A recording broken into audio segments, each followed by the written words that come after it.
Pat of Soltar Solutions, and I'm here today with another segment of Focus Forward. I'm very excited to have with us today on the show Waylon Chavez of ABQ Premier Properties down in Albuquerque. Waylon, how are ya?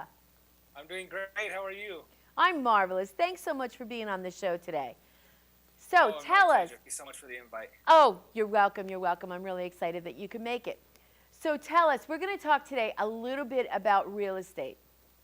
So what's hot? Everything. The market has been coming up amazing. I got some stats here that I want to share with your viewers. On average, 13,424 homes are selling per day here in America. So, the market's on the rebound. Everything's going great. People are buying homes. Home sellers are finally starting to get some equity in their homes and sell their homes to move up or move down. So things are looking amazing. Wow, that's great. So when you say that 13,000 homes and change are being sold a day in the United States, are those in certain pockets or is it across the board? It's across the board, but some of the worst markets back when we had our economic failure are some of the best markets now, such as Phoenix. Phoenix market came up last year. Their prices are up 33.9%. So they are just doing amazing. Their distressed inventory is down about 7%, which means their short sales and foreclosures are also down inventories, which means we can get regular home sales back again. Wow, that's great. That's great. So, so you're saying buy. That's what I'm hearing. Buy. Yes. Okay. It's amazing.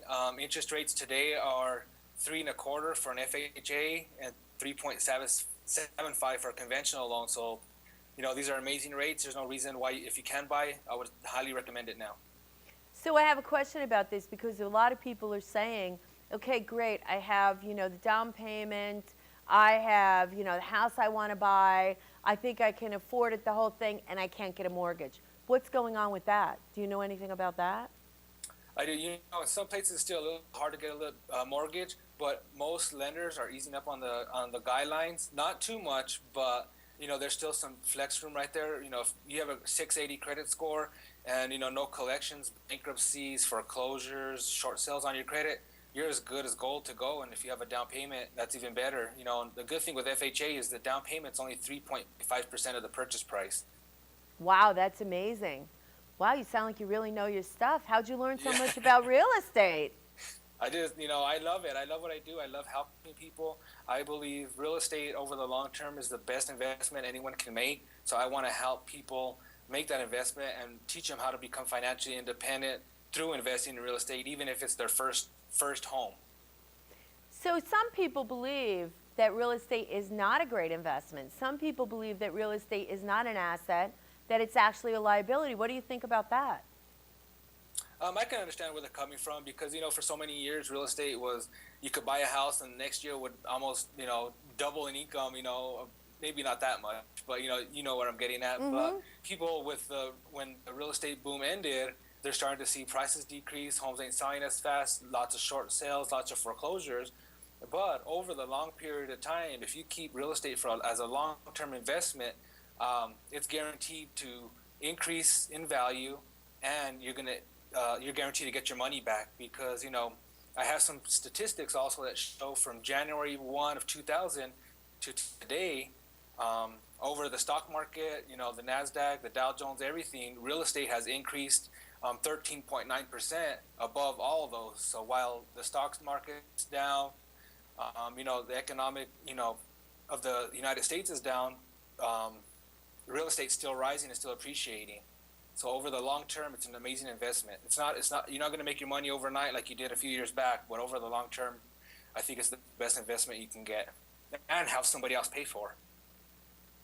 Right, exactly. Now, how do you have somebody else pay for it? Here I am. I need to know. Okay. Well, if you have your first home, and of course you're going to pay your mortgage, but if you go and buy an investment property and put a renter in there, they're paying your mortgage, and you're getting the equity out of it. Yes, that's absolutely it. Well, it's really funny that you should mention it because that's really one of the ways that I have made money. I've done a lot of different things, but real estate is a way that I have made money. I absolutely can say that's true. I think one of the issues with real estate, maybe 5, 10 years ago, was that people would just, they'd buy really more than they can afford, hoping that it would appreciate. Even people that would buy things that were just being built, and they would buy much higher than they could afford, planning on it appreciating. By the time it was actually built, that they would sell it and that they would make money on that. So I think that there was just like too much speculation. Is that right? Has Yes. been your experience? Yes, and back in the real estate boom, the average person stays in their house 7 to 9 years. But back then, when prices were going up, homes were appreciating so much, everybody was moving 2 to 3 years just to, make some quick cash and get onto the next home. And you're exactly right. People were buying much more than they can afford, and partly of that is the bank's fault for saying, having not so much regulations and saying, oh yeah, you can afford this. Back then, you can just get a loan with a good credit score. You didn't have to show your income. You didn't have to show your tax returns or your assets or what you were earning. And that's kind of what got us into this mess. So it was giving false hopes to people that they could really afford, a home that was maybe $100,000 over what they could really afford. And that's what kind of created where we're at today. Wow, I really think that that's true. So do you think that because of banks being more prudent now in their lending, do you think we're going to have less foreclosures in the future? Foreclosures are always going to happen. That's just a part of life. People, give up on paying and stuff like that. But I do believe that, with the stronger restrictions of the bank, and maybe not stronger, but they're viewing everything and making sure the buyer can actually afford this home.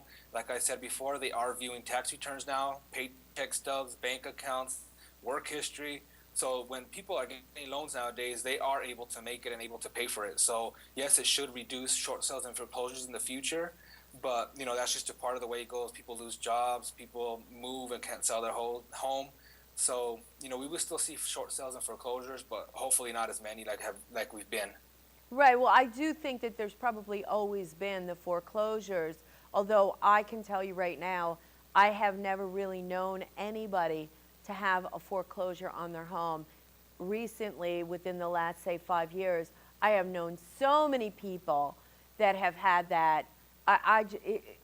It seems to me that it's just been amazing. And people that I would never expect that would have a home foreclosed on or do a short sale or just give the home back to the bank. I was just amazed by it, really. So I think that there has been, it's really increased as opposed to previous years. But I also think people would buy more real estate than they could afford, thinking that it was going to appreciate and that they were going to make some quick money on it. So yeah, I think that there were some issues with that. So how do we prevent that? How do we know how much real estate we can actually afford? Well, what you're going to do is when you go talk to your mortgage professional, and I would suggest you talk to a realtor first, because the realtors work with these mortgage people in and out every day, and they know the best people that they can refer you to, and the right ones are going to say, what I advise my clients is sometimes they're going to get approved for $300,000. That doesn't mean they have to spend it.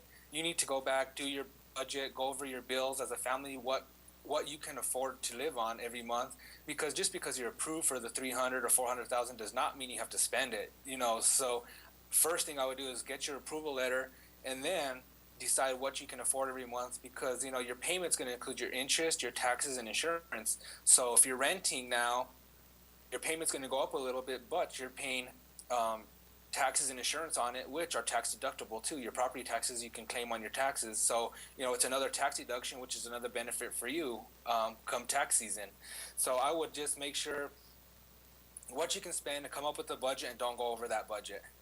Well, that's great advice. The other thing I think that we need to take into consideration is not only what you can afford, but how you want to live after you're in the house. Because I think a lot of people say, well, I won't do this and I won't do that and I won't do the other thing.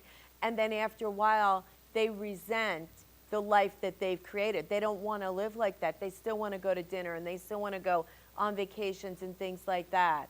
So I think it's really important to take into consideration how much you really are willing to sacrifice, you know, and maybe Yes. you buy a little bit of a less house now, or, you know, you maybe buy more of a fixer-upper or something, but really take into consideration the sacrifice that that you have to make, and that you would be willing to make.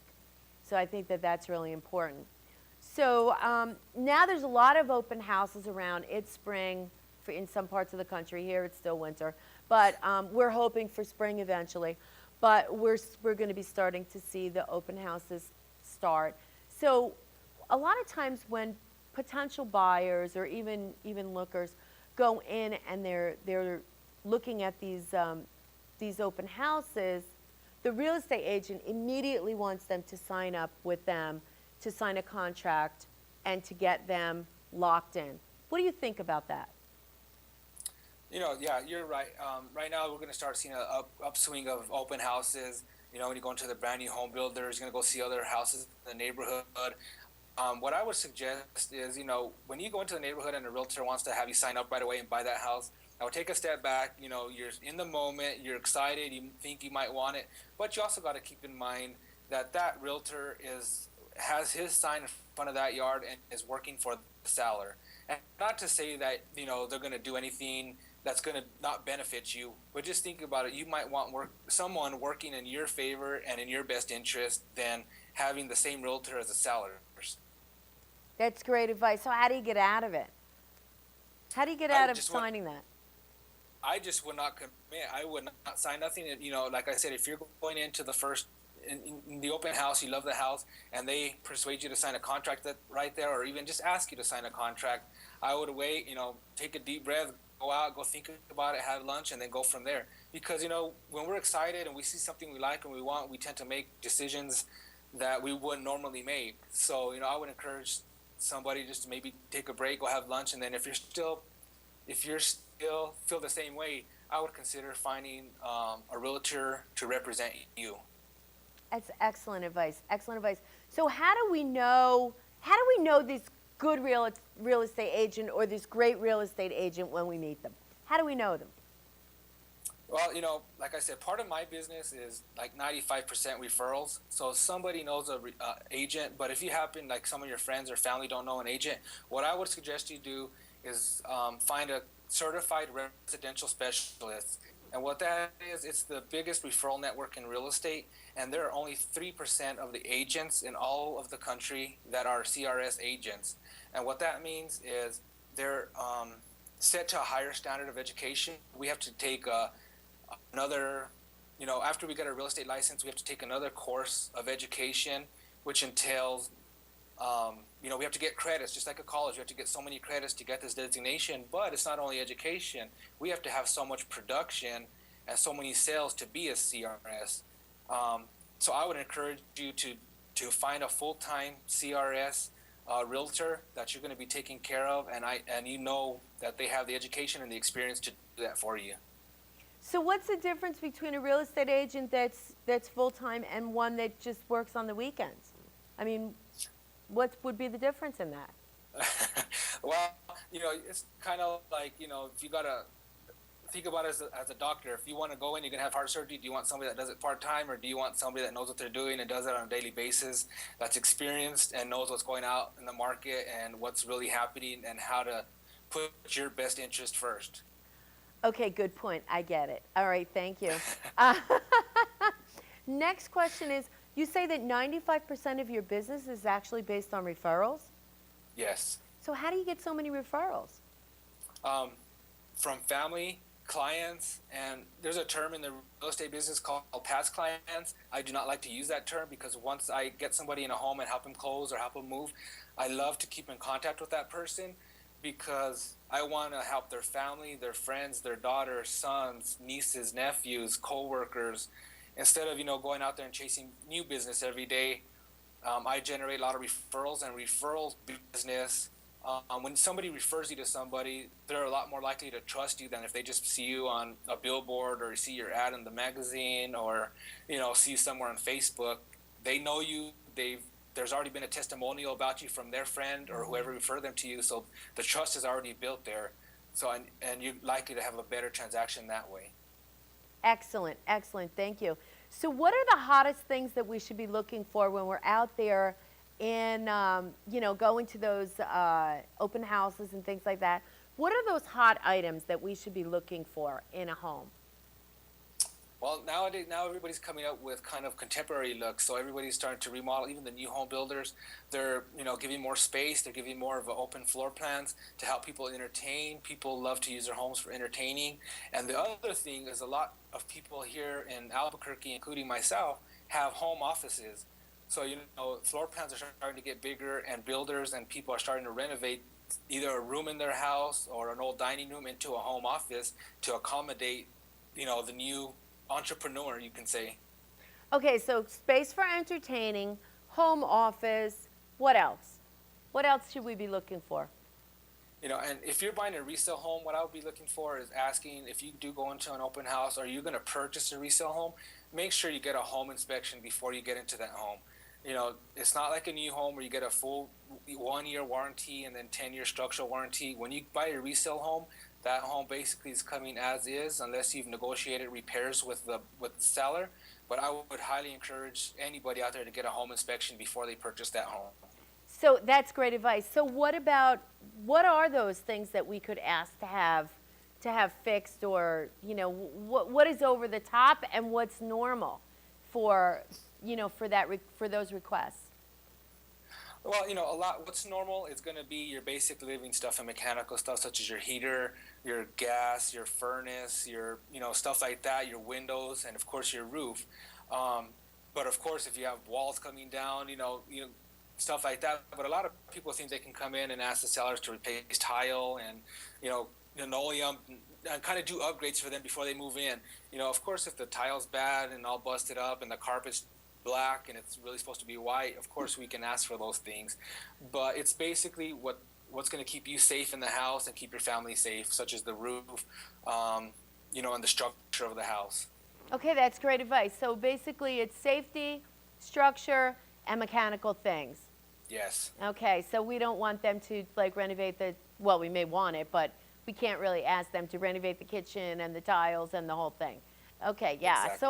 So that's very logical. And then what are some of the logistic things that we should take into consideration when we're thinking about buying a home?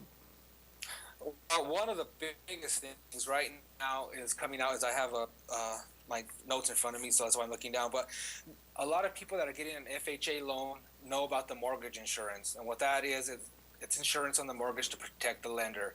So right now, you can have mortgage insurance once you pay up to 22% of the loan, which is 78% loan to value. You can call your bank and have them remove that mortgage insurance, which will save you about between 100 and 150 a month, say 1 to 1.5% of your loan to value, or what you purchased the home for.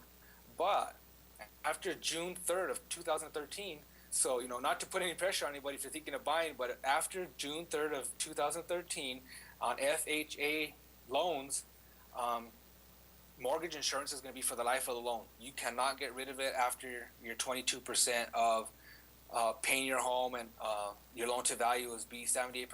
It's going to be for the life of the loan, which is going to mean about another $22,000 you're going to pay to that bank for that loan, because you cannot get rid of that mortgage insurance. The only way you're going to be able to get rid of that mortgage insurance is to refinance into a conventional loan or other type of loan that you do not have to have mortgage insurance. But as of now, June 3rd of this year, mortgage insurance for FHA loans is going to be for the life of the loan now. Okay, so say somebody decides that they're going to check that out because they think that they've paid, down maybe 30% of the original price of the home. How do they go about calling the bank? What are the things that they say? I mean, how would you go about doing that? So what I would do is if you've been in your home for a while, or you even put a big down payment on and you still got an FHA loan for some reason, but if you've been in your house for a while, you're on an FHA loan, you have mortgage insurance, what I would do is get out your mortgage statements, go from what you bought the house from, what you purchased the home from, and then call your bank and get a loan balance on it. I know they send it to you on your balance every day, but if you go get a payoff balance, it's usually a few hundred or a few $1,000s more because you paid off and there's some fees there to get it paid off and taken care of. So I would get a loan balance. And if it's less than 22%, I would ask your bank or mortgage provider to remove that insurance for you. And is that, do they have to do that by law, or is that, I mean, how do they, what if they just say no? Well, they don't have to do it by law because, once if they had to do it by law, once everybody hit the 78%, it would just fall off. But we know banks, we know they want their money, so we have to actually call and request it for them to do it. And once you call and request it, it does have to be done, but they don't do it automatically for you. Okay, great, excellent, excellent. Okay, so so tell us a little bit about maybe maybe we say to ourselves, okay, we have our home, we don't maybe want to get involved with investment property, but what are some of the other reasons we might want to do that? That's a great question. What I do here in Albuquerque for all my customers, clients, and the public is I host a seminar called Give Your Kids a Chance. And basically what that is all of us have children. I have a 7-year-old son, and we want to do the best we can for our children. We want to, raise them to be right, raise them to do, great things in life. But the one thing we tend to ignore is their college education. We're doing the right things for them through their life, but we send them to college. And when they get out of that college, they're anywhere from $60,000 to $100,000, $200,000 in debt, and they're going to pay that for the rest of their lives. So to get out of that. So what I recommend to my customers and clients and people to do is buy an investment property when before your child is age 5. And what you can do is put that on a 15-year mortgage. By the time they graduate high school, that home is going to be paid off. But on average, homes usually appreciate 3% per year, so that home's going to almost double in value. So you can turn around and sell that home and pay for your child's education and have them debt-free when they get out of college instead of starting, $60,000 to $200,000 in debt. If we really want to do the best for our kids, that'd be a great. Not a lot of people think about that, but it's just something else to think about out of the box. Well, right. The other idea I have with that is even if you decide not to sell it, then you at least have some place for your children to live, so they're not living with you, right? Exactly. You have that, and then they have rent coming in. And they can have rent. They can pay. Say nowadays, kids. If you don't want to go to college, if they have a great idea for a business, you can turn around and sell that, help them business start up for them. Mm-hmm. The other way I also do it is there's a lot of government workers here in Albuquerque. We have a bunch of bases. Sandia Labs is here, Los Alamos National Labs.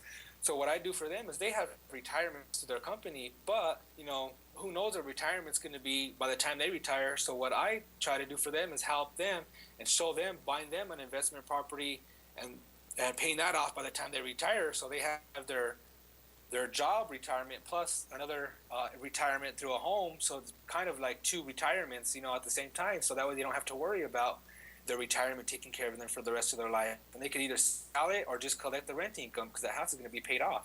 Wow, that's brilliant advice. That's really brilliant advice. So it sounds to me like you're really into, and I'm going to work with me here. Let me go out on a limb. It sounds like you're really into creating financial freedom. I mean, that sounds Yes. like that's the whole base of the different things that you do, is to really invest now for your freedom later. Yes, and I love that because nowadays in society, everybody's so worried about money. They're in their jobs, maybe jobs they don't like. Maybe they're there because they have to, but it pays the bills, it pays their mortgage, it gets clothes for their children, allows them to take vacations, allows them to buy the necessities for their kids. But if they were financially secure and financially independent, knowing that their retirement was taken care of, or their children's college fund was funded, and their retirement was funded, or they had an extra retirement, what more would they do? Everybody has goals and dreams. So what more would they do if they realized that their financial part of their life was taken care of? What else could they go out there and do to help the rest of the world and follow their dreams? So I believe if everybody's financially secure and well taken care of, it would create a better society. So that's my plan. That's how I want to help people. Wow, that's great. That's very, very good advice. Really solid advice. So on that second property, how do you determine what you can afford to purchase on that second property? Well, it's the same thing. It's going back to a realtor. What I would do is, after you found your certified residential specialist, stick with them, and more than likely they're going to keep in touch with you. So I would contact them first and have them get you to, a mortgage banker and a loan officer. And what they'll do is they'll run your credit again with your, because on conventional you can get up to 5 properties. Other than your primary residence. So you will have to come with 20% down usually, but with that 20% down, it goes to that, investment property. You've already paid that much down in that home. So, it's based on your income ratio and your debt to income. But, on conventional, you can own up to 5 investment properties on there, so which is an amazing product.